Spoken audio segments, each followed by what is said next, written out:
Hey there, and happy Wisdom Wednesday. I'm Dr. Benjamin, And I'm Dr. Susanna. and we are both naturopathic doctors who support individuals in reclaiming health, reversing disease through whole food, plant-based nutrition, and of course, mind-body medicine, and having insights into the understanding of the human experience, which is stormy and messy and crazy and wild.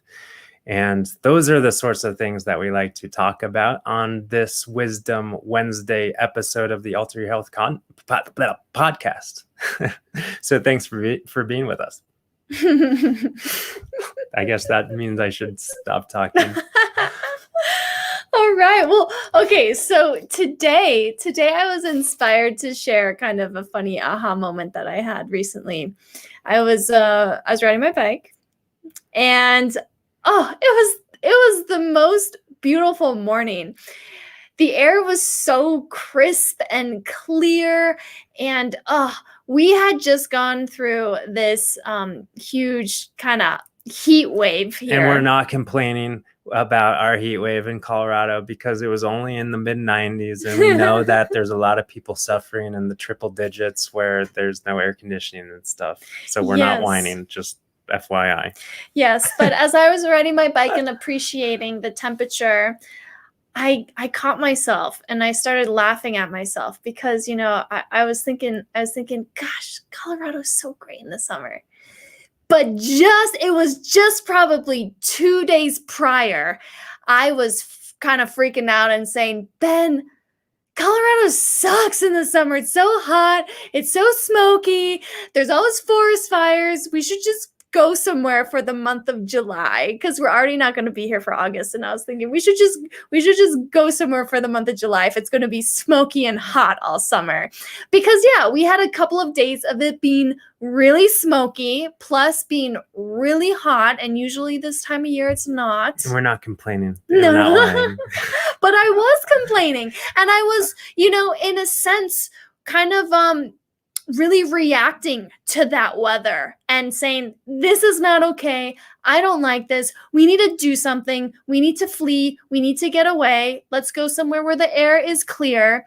And I'm giggling because this is such a perfect metaphor for how... You're not giggling. Well, but I am giggling inside. Did you see her giggle? I didn't see her giggle. Because this is such a perfect metaphor for how we respond to our stormy thoughts, our thought storms. In comes a thought storm, and who knows what it's about. We're judging this, we're judging that, we're upset, we're fearful, we're angry, we're anxious. Whatever the flavor of the thought storm, these thoughts roll in like these dark thunderheads and pour down on us. And it doesn't feel really good if we get trapped up in one of those thought storms. But I think what's really common is that we can take those thought storms so seriously and act on it, and act in a way that, might actually in the end be unnecessary. Like, for example, if I had acted on, in this real life weather scenario, if I had acted on booking a ticket we were looking at North Carolina. It's not any cooler there. No, it's not, but it's muggy not smoky. But if we had made plans and, booked an Airbnb or whatever in North Carolina, then 2 days later we would have been, oh shucks, it's beautiful again. And sometimes, when we get really sucked into a thought storm and we think this isn't okay, I need to change something, I need to do something right now. In retrospect, we look back and say, oh gosh, why did, in hindsight, I could have just let that storm pass on by without acting out in this certain way. It's true. And I think it's just kind of funny because we're bringing up this weather example. And when we're talking about the nature of mind, the nature of the human experience, we often bring up the weather metaphor, talking about how the human experience and the emotions and the feelings and all of the things that we feel are like the weather. They're just so unpredictable. They're just so wild and crazy. There's all sorts of weather patterns, and it's overwhelming and it's scary. And then we swing in a different direction and it's a clear sunny sky, and then it's like, oh my gosh, it looks like there's a storm coming in, and then it kind of comes in but it skirts around us and we're like, okay, crisis averted. Oh my gosh, I didn't see that one coming in. There's a tornado out of nowhere, and oh my gosh, it tore up the house, and but then it's by. And just the nature of weather in like geographically or geologically or astronomically or whatever, meteorologically, the nature of the weather is completely unpredictable. And it's just kind of funny how we have the weatherman who does their best at kind of predicting the weather. And yeah, they do pretty good.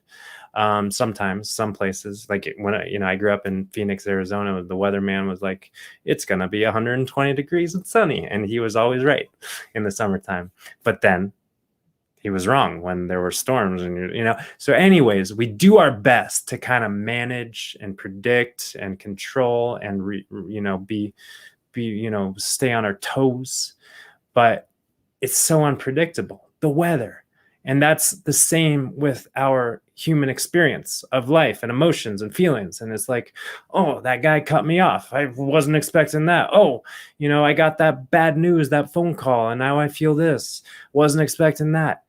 But the amazing thing is, just like the weather, just like the storms, just like the rainy days or whatever, just like the heat waves, it's always over when it's over, And, I guess you could say that maybe there's some weather extremes that might be intense or uncomfortable or overwhelming. And it might make us cranky and mad and frustrated and worried or whatever it does. But still, everything is always changing.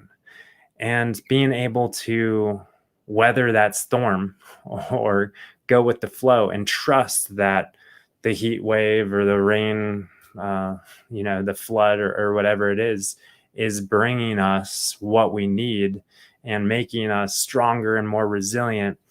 It's helpful to be in life with that level of trust and understanding that allows us to navigate and ride and soar with more grace in our lives. Yeah.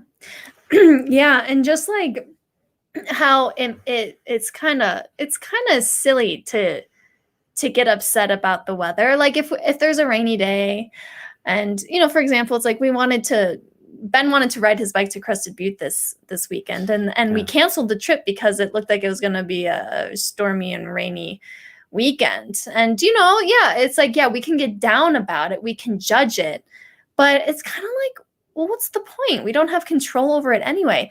And this is true also for our thoughts. It's like sometimes we have a cloudier day, a stormier day, and our thoughts, we feel down. We just have these days where we feel a little bit off and we feel a little bit down.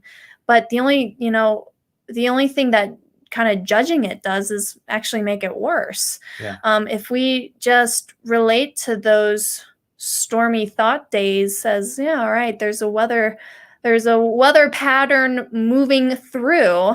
Then hold on to your hats, buckle your seatbelt, get your umbrella, and maybe rethink your quote unquote plans. Yeah, we can allow ourselves a lot more grace through that stormy period. And we might, save ourselves a little bit of time and money by not booking a trip out to the East Coast, for example, or whatever it looks like. I can think of so many times I got caught up in my upset and did kind of silly stuff, right? But if I had just really remembered that, oh yeah, this is just a big thought storm rolling on through, and like everything, like all weather patterns, this too shall pass, then yeah, like I said, we just allow ourselves a lot more grace, and we can connect with the trust that I'm okay. And not only does it pass, like it always passes while nourishing us, Even the wildfires, wildfires are natural. They might disrupt our plans and make our air kind of crummy for a period of time. But wildfires are part of the natural cycles, right? So are rainstorms, so are monsoons, so are heat waves, part of natural cycles.